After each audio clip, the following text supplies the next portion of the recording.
You see eye discipline of the linebackers and nights couldn't be more wide open. I mean, that's how you open the game. Can't get better than that. Easy pitch and catch, goes for 30. Fantastic. We motion over to trips again, and all they're doing is trying to figure out like what happens when we motion. Are you rock and rolling your safeties? Are we going to get the matchup that we want?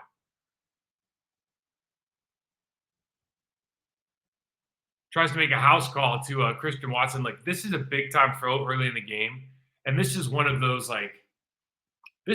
throws where you're going to the first 15 the night before, and everyone's in there saying, and you're just hoping coach says it like, hey, if they single up on Christian and they go, the backside safety stays over for a half a second, throw the fade. We'll go back.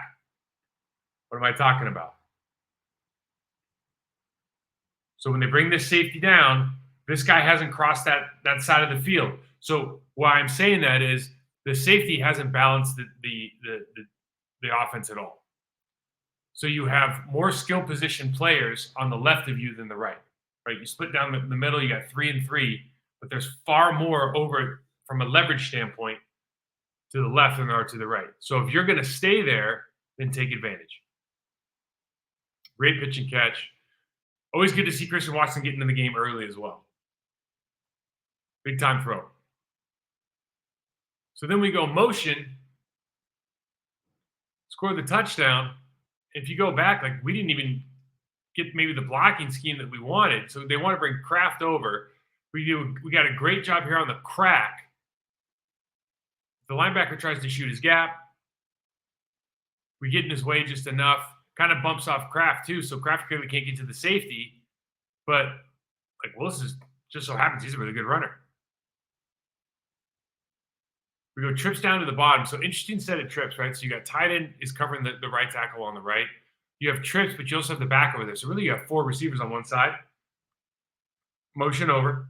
Go to orbit. Now, all they're doing is reading this guy. Unless he chases, they're throwing. And it just so happens because the safety was faking that he was going to blitz, you gave inside leverage to the slot defender or the slot receiver. So you have good angles to get at least 10 before you get touched. Great play call. Sometimes situationally, too, it works out. Like that safety doesn't need to be, or that slot defender doesn't need to be sticking his nose in there, but he does.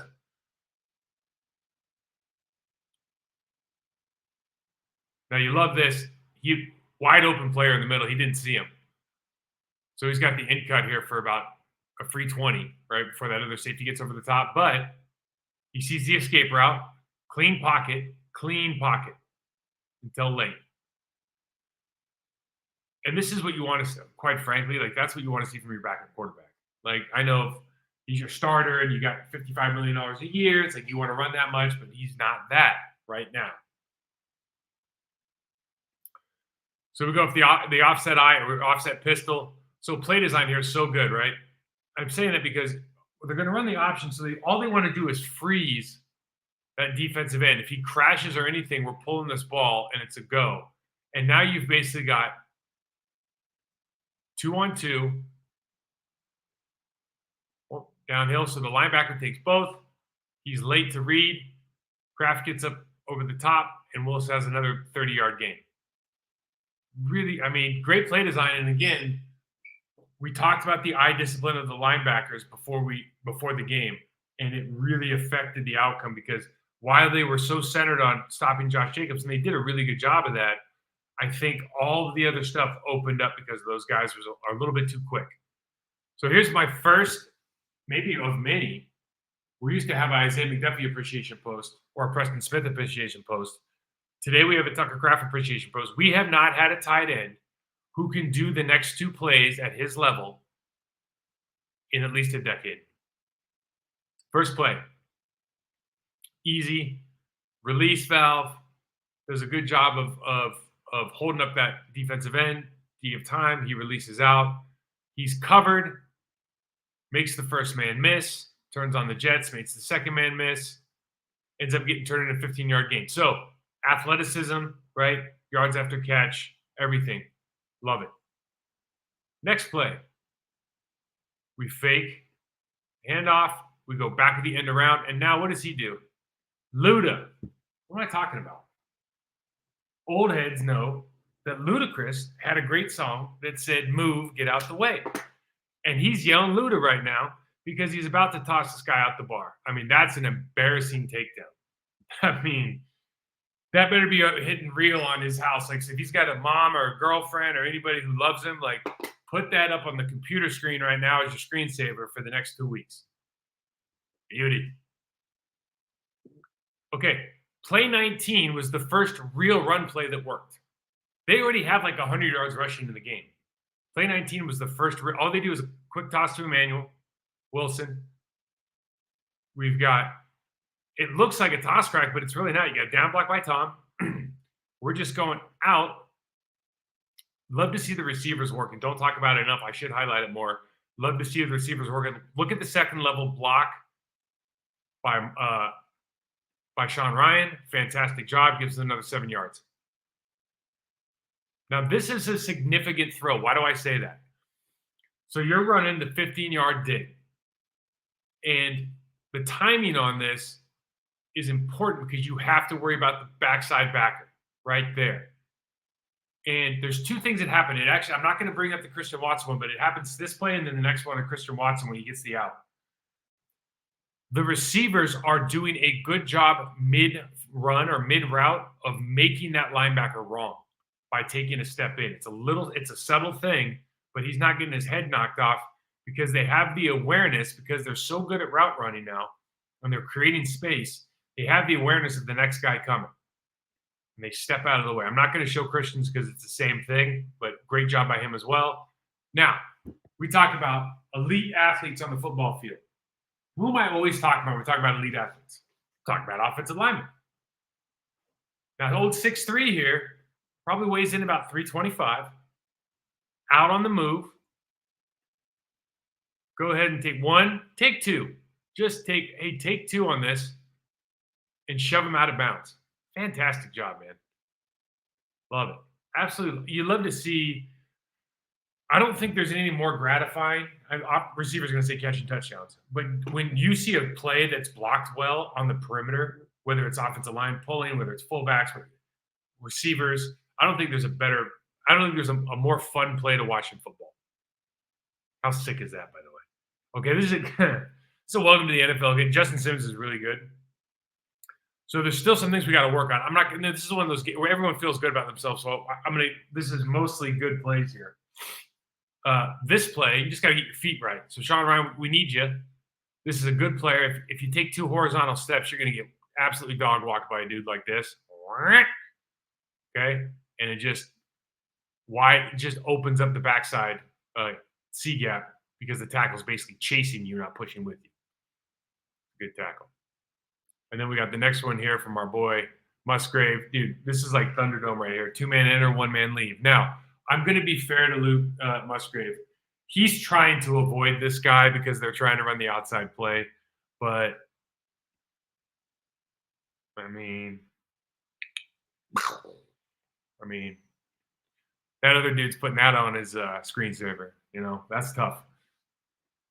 Sometimes you bite the bullet and just hit the guy. That's happened to me, though. Happened to everybody.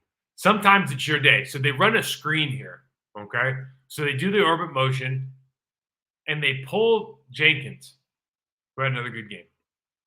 The backside linebacker, the one you're really worried about, the screen's like, who do you got to check first? I got to check if it's a man linebacker, okay? The backside linebacker takes off because they think they're running the other way. He gets in the backfield. They throw it to Wilson. He makes one cut right there. Melton makes sure he didn't get a hold. Touchdown. That's all we need to look at as far as I'm concerned. When you talk about the offense, just fun. Now, defensively, I don't know. Are we giving game balls offensively? If we're giving game balls offensively, it has to be to Malik Willis. It has to be. Last week it would have been to Tucker Kraft. I'm going to give a one in look back, whatever that's called for Tucker Kraft. But Malik Willis is definitely the game ball this week. He just continues to play well, and he's not making mistakes. Is what you love about him. He's just not making a lot of mistakes. Now, Defensively, can't ask these guys to do much more. You hold the Titans to 14. You score 7 on your own.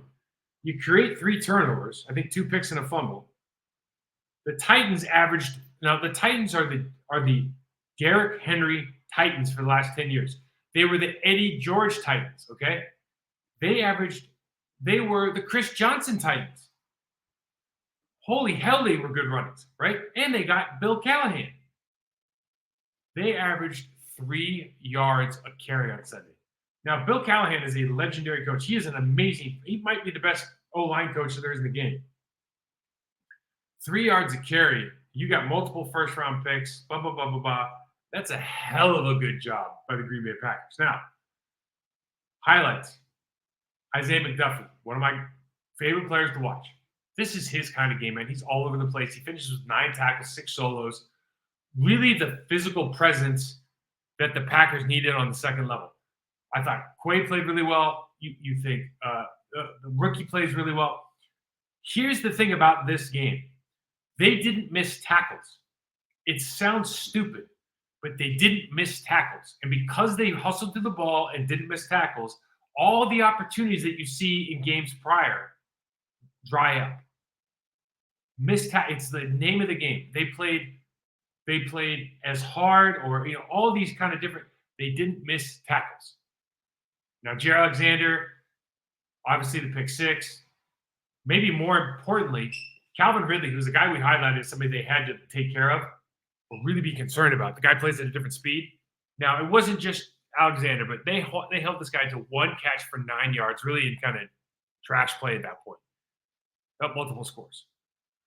So the defense you look at, there's always room for improvement, and the competition's going to get better. Like, you're going to play better quarterbacks than Will the Thrill at this stage, although boy, he's talented.